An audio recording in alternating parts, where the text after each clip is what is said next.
नेतृत्व में पूरी मजबूती के साथ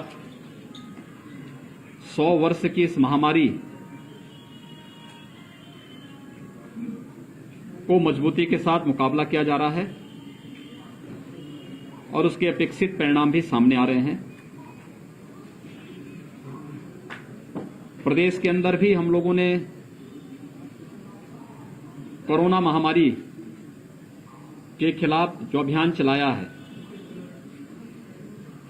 देश के अंदर सबसे बड़ी आबादी का राज्य होने के नाते उत्तर प्रदेश के सामने चुनौती भी सर्वाधिक थी,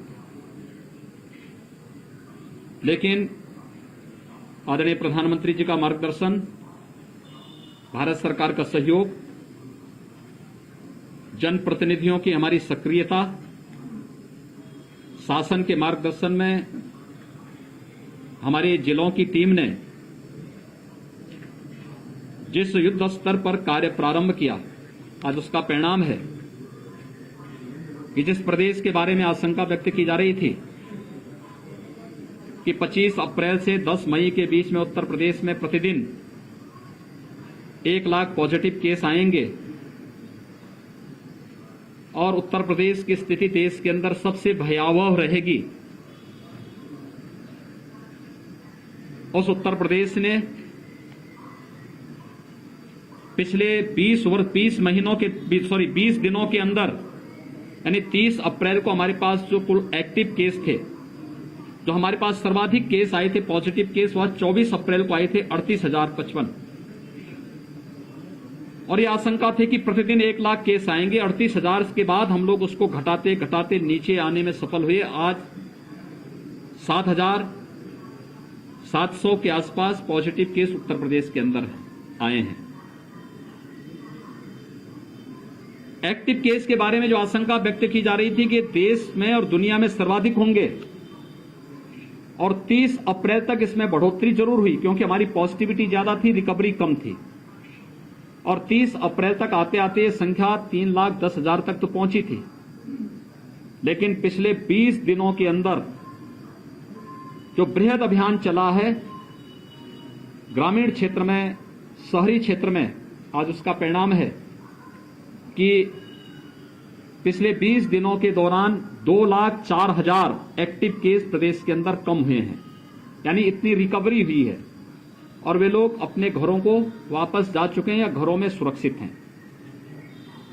इसके लिए हमें टेस्ट करने पड़े।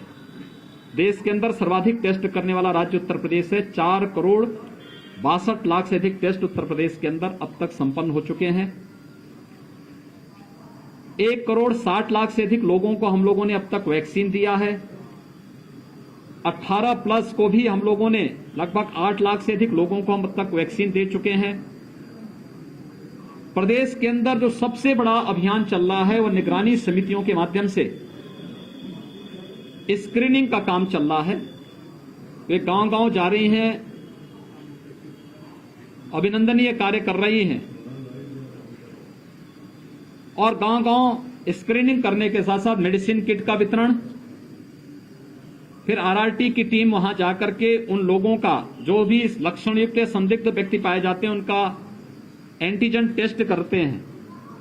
एक बृहद अभियान चल रहा है और इस अभियान को हमारे जनप्रतिनिधियों ने भी लिया है कि अपने अपनी विधानसभा में मेरा गांव कोरोना मुक्त गांव एक अभियान के साथ चला, जिसका परिणाम है कि तराई की बेल्ट का ये जनपद जो प्रदेश के क्षेत्रफल की दृष्टि से सबसे बड़े जनपदों में गिना जाता है, लखीमपुर खीरी, इस जनपद में मात्र 1400 एक्टिव केस आज के दिन पर बचे हुए हैं। पॉजिटिविटी रेट यहां का अब मात्र 4% के आसपास है। इसके लिए टेस्ट बढ़ाने के लिए जिला प्रशासन को कहा गया है। ग्रामीण क्षेत्र में वैक्सीनेशन और अलग केंद्र बनाने की दिशा में भी कुछ नए प्रयास प्रारंभ हुए हैं। कॉमन सर्विस सेंटर में वैक्सीनेशन के रजिस्ट्रेशन की सुविधा हम लोग देने जा रहे हैं और हर एक ग्रामीण के क्षेत्र में, दूर दराज के क्षेत्रों में भी स्वास्थ्य की सुविधाओं में बढ़ोतरी करने के लिए जिला प्रशासन को निर्देशित किया गया है कि जनप्रतिनिधियों का मार्गदर्शन लेकर के हमें भविष्य की तैयारी भी अभी से प्रारंभ करनी होगी और उसकी तैयारी हर एक जनपद में प्रारंभ हो चुकी है। मैं यहां के जनप्रतिनिधियों का अभिनंदन करूंगा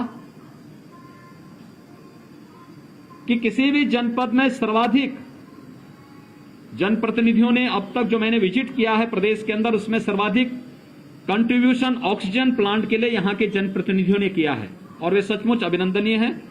यह अभिनंदनीय है कि उन्होंने अपने अपनी विधानसभा या अपने अपने संसदीय क्षेत्र में यहां पर ऑक्सीजन प्लांट डिस्ट्रिक्ट हॉस्पिटल में या किसी सामुदायिक स्वास्थ्य केंद्र में लगाने के लिए अपने स्तर पर प्रयास प्रारंभ किए हैं। यह बेहतर पहल है। ये लड़ाई हमारी एक सामूहिक रूप से कोरोना के खिलाफ लड़ी जाने वाली लड़ाई है और हर एक व्यक्ति को इस युद्ध में मिलकर के लड़ना होगा। मेरी आप सबसे भी अपील है, कोरोना के खिलाफ ये लड़ाई पूरे देश की लड़ाई है और एक जागरूक नागरिक होने के नाते हमारा दायित्व बनता है एक एक व्यक्ति की जान को बचाना। हमें जीवन भी बचाना है, व्यक्ति की जीविका को भी बचाना है। जीविका को बचाने के लिए सरकार ने कोरोना कर्फ्यू लगाया है।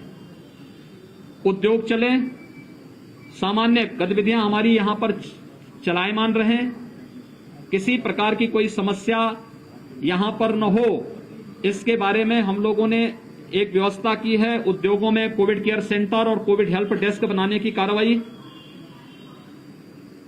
गरीबों को मुफ्त में राशन की व्यवस्था, प्रधानमंत्री गरीब कल्याण पैकेज से कल से प्रदेश के अंदर 15 करोड़ लोगों को मुफ्त में राशन की व्यवस्था प्रारंभ हो चुकी है। राज्य सरकार जून, जुलाई, अगस्त में प्रदेश के अंदर उन सभी 15 करोड़ लोगों को मुफ्त में राशन की व्यवस्था कर ही रही है। साथ साथ मैंने सभी जनप्रतिनिधियों से भी और जिला प्रशासन से भी कहा है कि कोई भी जरूरतमंद किन्हीं कारणों से अगर उसका राशन कार्ड नहीं है या राशन कार्ड निरस्त हो गया था, उसके पास कोई आजीविका का साधन नहीं, उसका राशन कार्ड बनवाइए, उसको खाद्यान्न उपलब्ध करवाइए। जिन लोगों की जीविका प्रभावित हुई है, स्ट्रीट वेंडर हैं, रिक्शा, ई रिक्शा, ठेला खोमचा लगाने वाले, नाविक हैं, धोबी है, नाऊ है, मोची है, माली है, हलवाई है या और भी अन्य ऐसे लोग जो प्रतिदिन कमाने वाले लोग थे, इनकी आजीविका प्रभावित हुई है। उनको भरण पोषण भत्ता हम जून में देने की कार्रवाई कर रहे हैं। श्रमिक हैं, ये सभी कार्रवाई भी हमारी इसके साथ ही आगे चल रही है। हर जरूरतमंद के साथ, हर गरीब, हर किसान के साथ सरकार खड़ी है और इसके बारे में पूरी मजबूती के साथ हमारे जनप्रतिनिधिगण मेहनत से कार्य कर रहे हैं। आप सबसे मेरी अपील होगी कि कोरोना के प्रति जागरूकता में आपकी बड़ी भूमिका है। हर एक व्यक्ति को कोरोना प्रोटोकॉल का पालन करने के लिए प्रेरित करना। वह मास्क लगाएं, 2 गज की दूरी का पालन करें, हाई रिस्क कैटेगरी के लोग बाहर न निकलें, शेष अन्य लोग भी जरूरत पड़ने पर ही आवश्यक कार्य हो तो ही घर के बाहर निकलें, अन्यथा घर के बाहर न निकलें। इसके साथ ही वैक्सीन एक सुरक्षा कवच है। हम आभार व्यक्त करते हैं आदरणीय प्रधानमंत्री जी का, जिन्होंने देश को 2 स्वदेशी वैक्सीन दी हैं और एक तीसरी वैक्सीन भी आ चुकी है। जुलाई में कई और वैक्सीन आने वाली हैं। स्टेट गवर्नमेंट ने भी ग्लोबल टेंडर के माध्यम से भी तमाम लोगों को इस वैक्सीन के लिए वैक्सीन की उपलब्धता हो। ग्रामीण क्षेत्र में हर व्यक्ति वैक्सीन लगाएं, उसे बाहर नहीं जाना पड़ेगा। हम गांव के कॉमन सर्विस सेंटर में वैक्सीन की सुविधा उपलब्ध कराने जा रहे हैं, रजिस्ट्रेशन की व्यवस्था वहां कराने जा रहे हैं। लोग वैक्सीन लगाने के लिए जरूर आएं। इसके बारे में लोगों को प्रेरित करने की भी आवश्यकता है। हमारे जनप्रतिनिधि और प्रशासन तो कर रहा है, मीडिया भी अगर उसमें सहयोग दे सकेगी तो सफलतापूर्वक कोरोना के खिलाफ इस देश की लड़ाई को हम आगे बढ़ा पाएंगे। बहुत बहुत धन्यवाद।